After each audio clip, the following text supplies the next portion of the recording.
현직 판사들하고 만나서 밥 먹어본 적 있으세요? 한 번도 없습니다. 예, 앞으로도 가능성이? 희박합니다. 네. 그래도 없다고 얘기하지 않고 희박하다고 얘기하시면서 일말의 기대를 가져보시는데 네. 기회가 없죠. 없다는 건 뭐냐면 리그가 다른 거고요. 종자가 다른 거예요. 제가 그래서 가끔씩 이제 뭐 송사에 휘말린 분들한테 네. 이게 이제 그때 전혀 무명의 인물들한테 그런 얘기합니다. 당신들은 걱정이 없을 거다. 상식대로 판단이 나올 거다. 왜냐 무명이기 때문에. 김용민은 김용민인 죄로 뭐 무슨 재판마다 타진다. 그래서 나는 기본적으로 사법부가 공정하다라는 믿음이 없다. 복불복으로 어쩌다 공정한 판사를 만날 수도 있는데, 근데 이제 뭐 기본적으로 이 뭐 좀 신임 받거나 출세 욕망이 있는 판사한테 걸리면 나는 여지없이 아웃이다. 아니 그러니까 사법부라고 얘기하고 뭐 상권 분립 얘기하지만 기본적으로 법원 공무원들인데 네. 법원 공무원을 양성하는 과정이나 네. 법원 공무원인 판사가 되는 과정들 지켜보거나 또 판사로서 살아가는 모습들을 보면 도대체 그 사람들을 신뢰할 만한 구석이 하나도 없어요. 대한민국 판사들이 정말 인간에 대한 이해를 갖고 있는가? 이를테면 조금 부족해 보이는 사람들, 네. 뭐 장애가 있거나, 네. 뭐 성적 지향에 문제가 아니라 성적 지향이 다르거나, 네. 또는 뭐 가난하거나, 또는 나이가 많거나 나이가 어리거나, 네. 이주민이거나, 뭐 여러 가지 이유가 있잖아요. 예. 그러니까 주류가 아닌 사람들, 비주류의 사람들을 어떻게 볼까? 그 사람들을 좀 더 따뜻한 애정 어린 눈으로 보는 훈련이 사회적으로 한 번이라도 있었나? 이를테면 판사들이 인권교육 받을까요? 그런 거 없어요. 자기들이 너무 높은 위치에 있기 때문에 예. 누군가의 교육을 받는다는 건 잘 모르는 AI 교육을 혹시 취미로 받으면 몰라도 전혀 없어요. 그러니까 입직 과정에서도 그런 게 없고, 그렇죠? 그다음에 로스쿨도 지금 어떻습니까? 뭐 다 서열화돼 가지고 로스쿨 들어가기 위해서 학원 다니고 로스쿨 다니면서도 사교육을 받아요. 학원 다니면서 네. 로스쿨 마치고 변호사 시험 볼 때도 학원을 다녀요. 그러니까 사교육이 정말 어렸을 때 유치원부터 시작해 가지고 로스쿨 졸업하고 변호사 시험 합격할 때까지 사교육을 통해서 양성된 인간들이에요. 네.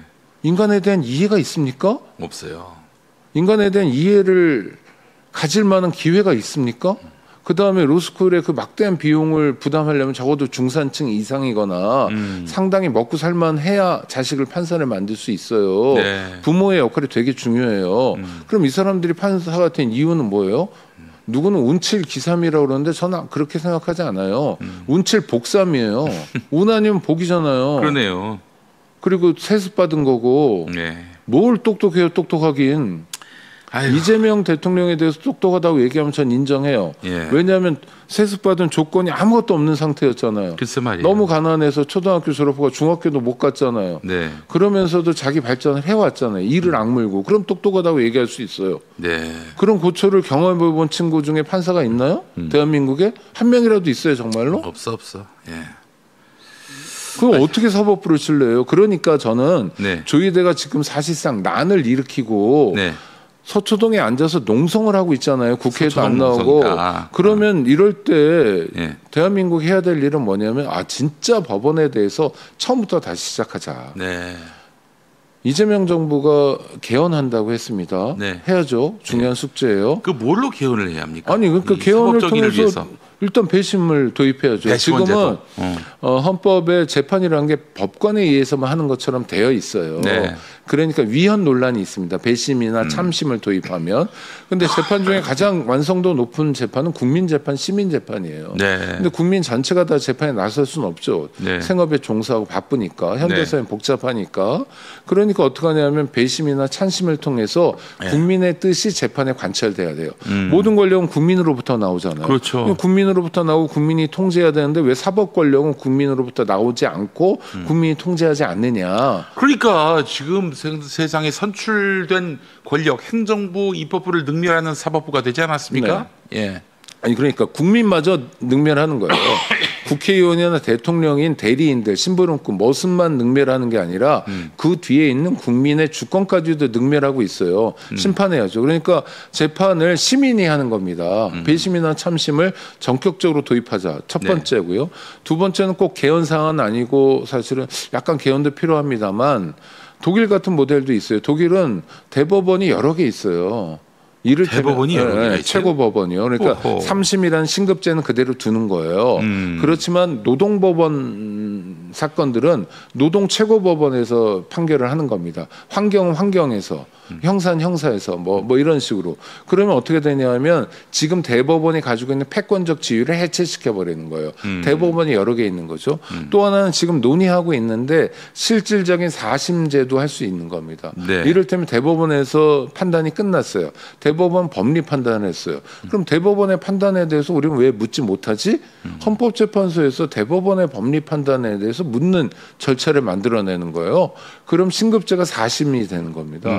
아주 중요한, 이를테면 장기형을 선고받을 경우, 네.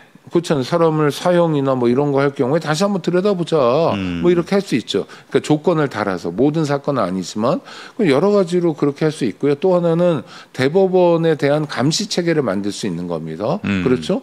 뭐 여러 가지 안전장치를 통해서 법원 개혁을 실질적으로 하자. 지금까지는 대법관을 몇 명 더 둬야 되지 정도의 아주 작은, 영향력도 크지 않은 개혁을 논의했다면 국회에서 네. 이제 본격적으로 그야말로 영국에서 어떻게 하냐, 미국에서 어떻게 하냐, 독일에서 어떻게 하냐, 프랑스에서 어떻게 하냐라는 거, 하다못해 우리가 맨날 후진국이라고 얕보는 북한은 어떻게 하냐 같은 거 참고해서 사법 질서를 선진화하는 역할을, 작업을 지금부터 진행해야 된다. 네. 그게 조이대의 농성, 조이대의 내란에 대한 국민적 화답이어야 한다고 봅니다. 아, 좋습니다. 조이대 농성을 끝내는 법, 이런 제목 달아도 딱 좋겠네요. 네, 좋습니다. 예, 농성 막는 법.